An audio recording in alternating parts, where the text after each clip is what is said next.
গোত্রে গোত্রে বিভক্ত গোটা আরব জাতিকে যিনি ঐক্যবদ্ধ করলেন তিনি মহানবী সাল্লাল্লাহু আলাইহি সাল্লাম।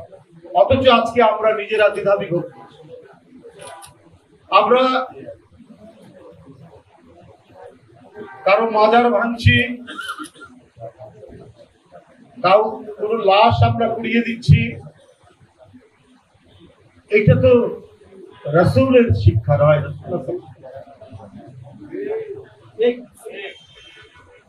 আজকে যে আমরা গণতন্ত্রের চেতনাই বলি, আমরা রাষ্ট্রীয় চেতনাই বলি, এগুলো তো পৃথিবীর কাছে নিদর্শন দিয়ে গেছেন আরবের সেই মহামানব।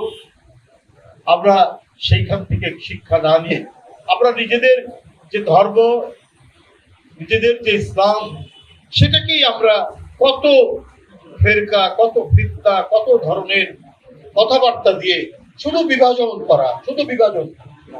অথচ ঐক্যের প্রতীকই ছিলেন আমাদের মহানবী।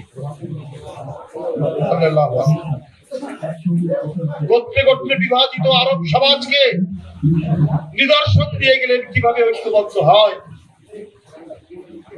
যে পবিত্র পাথর কাবা শরীফে বসানোর জন্য কোন সিদ্ধান্তই যখন কেউ দিতে পারছিল না গোত্রে গোত্রে বিভাজনের জন্য, অথচ কি অসাধারণ এক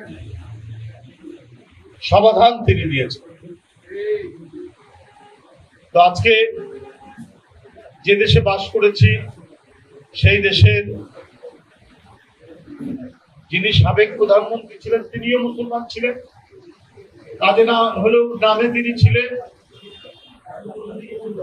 এবং কথায় কথায় একবার বলেছিলেন যে মদিনার চার্টার অনুযায়ী দেশ চালাবেন।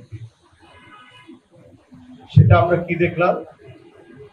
সেটা আমরা দেখলাম তার এক মন্ত্রীর 140টা বাড়ি লন্ডনে, তার বাড়ি থাকার পরেও তার ছেলে মেয়ের নামে পূর্বাচলে 60 কাঠা জায়গা। এটা ছোট্ট উদাহরণ। সরকারি জমি 72 বিঘা চট্টগ্রাম বিমানবন্দরের পাশে নেওয়া হয়েছে, সেখানে 30টা বাংলো বাড়ি তৈরি করা হয় সরকারি। জনগণের টাকা একেবারে মুড়ি মুড়কির মতো উনি ব্যবহার করেছেন প্রস্তুত করার, একেবারে অনুৎপাদনশীল বিভিন্ন খাত তৈরি করে টাকা শুধু লুট করার জন্য তিনি এই কাজগুলো করেছেন, যার কোনোই দরকার ছিল, অথচ কত গুরুত্বপূর্ণ খাত রয়েছে।